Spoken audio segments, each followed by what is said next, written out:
오늘 하나님께서 우리에게 주시는 말씀은 누가복음 6장 37절에서 38절까지 말씀입니다. 누가복음 6장 37절에서 38절까지 말씀 우리 함께 읽겠습니다. 비판하지 말라. 그리하면 너희가 비판을 받지 않을 것이요. 정죄하지 말라. 그리하면 너희가 정죄를 받지 않을 것이요. 용서하라. 그리하면 너희가 용서를 받을 것이요. 주라. 그리하면 너희에게 줄 것이니 곧 후히 되어 누르고 흔들어 넘치도록 하여 너희에게 안겨주리라. 너희가 헤아리는 그 헤아림으로 너희도 헤아림을 도로 받을 것이니라. 아멘. 오늘 말씀도 사복 사화를 이어서 예수님께서 이 복을 하나님께서 복을 주시는 이 복을 어떻게 하면 누릴 것인지, 어떻게 하면 화를 면할 것인지에 대한 말씀을 이어서 하고 있는데요. 37절 말씀을 보면 비판하지 말라. 그리하면 너희가 비판을 받지 않을 것이요. 정죄하지 말라. 그리하면 너희가 정죄를 받지 않을 것이요. 용서하라. 그리하면 너희가 용서를 받을 것이다 라고 말씀을 하고 있습니다. 하나님께서 주시는 그 복을 누리는 가장 첫 번째 것은 비판하지 말라는 것입니다. 근데 이 비판하지 말라는 말씀을 보면 현재형을 쓰고 있습니다. 그 말은 항상 비판하지 말라고 하는 말씀입니다. 그런데 이 비판하지 말라는 말씀을 우리가 오해할 수 있는데 옳고 그름을 판단하지 말라는 말씀은 아닙니다. 만약에 교회 안에서 죄를 짓고 하나님 말씀에 순종하지 않고 살아가는 사람에게 비판하지 말라고 했으니 아무것도 하지 말아야 된다라고 말하는 것은 그 사람이 회개할 기회를 갖지 못하도록 하는 것이기 때문에 그것에 대해서 말씀하는 것이 아닙니다.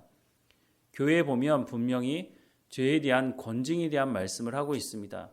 그래서 하나님 말씀에 순종하지 못하는 사람들에게 권면을 해야 되는 것은 분명한 것입니다. 그러면 비판하지 말라는 말이 무슨 말이냐면 긍휼한 마음 없이, 사랑하는 마음 없이 상대방을 모욕하는 말을, 그런 비판을 하지 말라고 하는 말씀을 하고 있습니다. 이 비판하지 말라는 것은 두 번째 정죄하지 말라는 말과 연결되어 있는데요.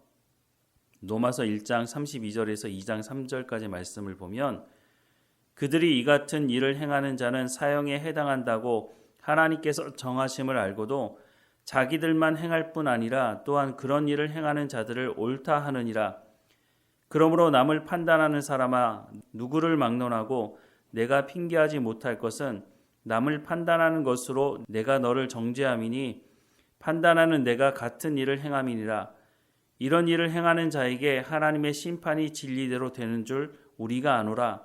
이런 일을 행하는 자를 판단하고도 같은 일을 행하는 사람아, 내가 하나님의 심판을 피할 줄로 생각하느냐라고 말씀을 하고 있습니다.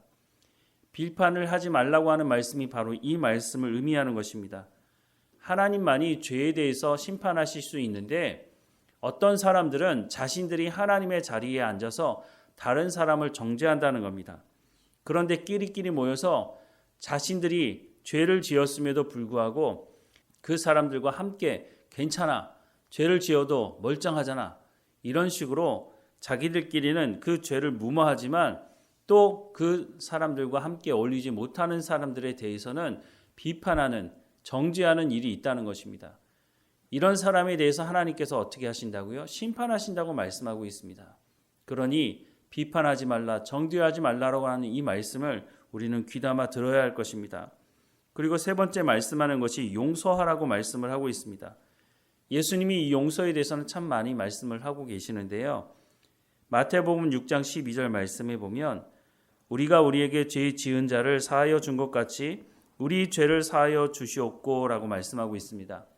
이 말씀은 예수님께서 우리에게 가르쳐 주신 기도에 포함되어져 있는 것입니다. 뿐만 아니라 마태복음 6장 14절과 15절 말씀에 보면 너희가 사람의 잘못을 용서하면 너희 하늘 아버지께서도 너희 잘못을 용서하시려니와 너희가 사람의 잘못을 용서하지 아니하면 너희 아버지께서도 너희 잘못을 용서하지 아니하시리라 라고 말씀을 하고 있습니다. 그러면서 하시는 말씀이 원수 갚는 것이 내게 있으니 하나님께 맡기고 너희는 용서하고 하나님의 말씀에 순종하는 삶을 살라고 말씀하는 겁니다.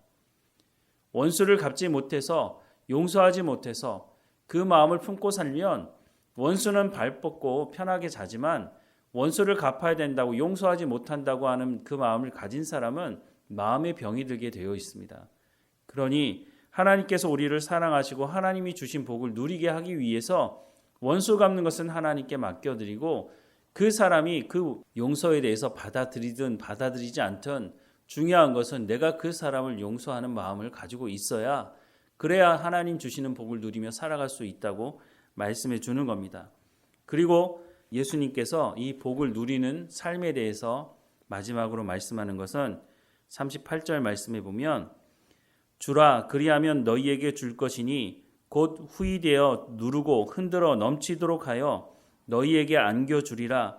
너희가 헤아리는 그 헤아림으로 너희도 헤아림을 도로 받을 것이니라 라고 말씀을 하고 있습니다.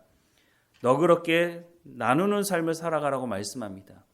그런데 어떤 사람들은 이 말씀을 보면서 내가 나눌 게 있어야 나누죠 이렇게 말하는 사람들이 있습니다.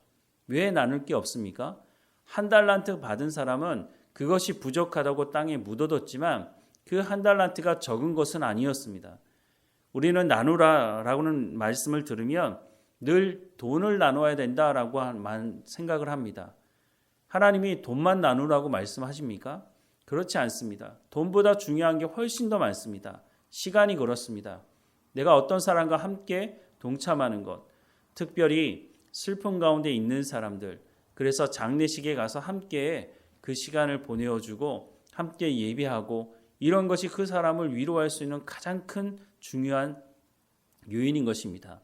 그래서 나누라고 하는 이 말씀을 우리 생각할 때 그냥 편협하게 돈만 나누면 되지. 그런데 난 돈이 없는데 나눌 게 없네? 라고 할 것이 아니라 하나님께서 우리 가운데 주신 시간, 우리 가운데 주신 재능, 여러 가지 것들을 사실 나눌 것이 있습니다. 그것을 나누고 가장 중요한 나눌 것이 있는데 예수 믿는 사람들에게 있어서는 구원을 받았다고 하는 것, 그것이 나누어야 되는 가장 큰 제목이기도 한 것입니다. 그 어떤 것으로도 대가집을 할 수 없는 그 구원, 우리 가운데 허락해 주신 그 구원이 어떤 것인지를 사람들에게 만나서 예수 그리스도를 만남으로 말미암아 구원 가운데 이룰 수 있다고 하는 그 놀라운 은혜를 함께 나누는 것, 그것만큼 좋은 것을 나누는 것이 없다고 하는 것입니다. 그래서 우리 가운데 복음을 전하는 삶을 살아가야 하는 것입니다. 이렇게 하기 위해서 가장 중요한 것이 내가 구원받았다고 하는 것이 얼마나 놀라운 사건인지 하나님께 감사해야 될 제목이라고 하는 것을 우리가 분명하게 알아야 그래야 나눌 수 있지 않겠습니까? 내게 있는 것이 어떤 것인지도 알지 못한다면 어떻게 나눌 수 있겠습니까? 우리 가운데 허락하신 이 구원의 놀라움을 우리가 늘 하나님 앞에 감사할 뿐만 아니라 그 감사함을 가지고 있다면 그 구원을 나누는 복음을 전하는 삶을 살아가야 할 것입니다. 하나님께서 아무리 많은 복을 주셔도 그 복을 나눌 줄 모르고 그 복을 사용할 줄 모르고 우리가 잘못된 방향으로 비판하고 정죄하고 용서하지 못하는 삶을 살아간다면 아무리 큰 복을 주셔도 그 복이 우리 가운데 복이 되는 게 아니라 오히려 저주로 사용될 수 있다는 것입니다. 그러니 우리가 깨어 있어서 다른 사람을 용서하고 비판하지 말고 정죄하지 아니하며 하나님 말씀에 순종하며 우리 가운데 주신 것을 헤아려 보고 또한 그것을 나누는 삶을 통해서 더 풍성한 열매를 맺어가는 우리의 삶이 되기를 주님의 이름으로 축원합니다. 기도하겠습니다. 사랑하는 하나님, 우리 가운데 주신 복들을 돌아보게 하시고 우리 가운데 주신 것에 대한 감사를 잊어버리지 않도록 부족하다고 말하는 것이 아니라 하나님 내 가운데 이런 것들을 허락해 주셔서 감사하다고 우리의 가운데 많은 것을 주셨다면 그 많은 것에 대한 감사하며 또한 우리 가운데 적은 것을 주셨다 할지라도 그것에 대한 자족하는 마음을 가지게 하셔서 그것을 가지고 생명을 살리는 데 나누는 삶을 살아갈 수 있도록 인도해 주옵소서. 오직 하나님만 의지하며 오직 하나님만 사랑하는 그래서 우리 가운데 허락하신 그 구원이 얼마나 놀라운 것인지를 우리가 깨닫게 하시고 그 구원을 나누며 함께 예배할 사람들을 초대하며 복음을 증거하는 증인으로서의 삶을 살아갈 수 있도록 인도해 주옵소서. 오늘도 깨어있게 하시고 하나님과 동행하게 하시며 건강함을 허락해 주시고 우리가 손대어 하는 일에 복이 흘러갈 수 있도록 우리가 하나님 말씀에 온전히 순종하며 살아가는 삶이 될 수 있도록 인도해 주옵소서.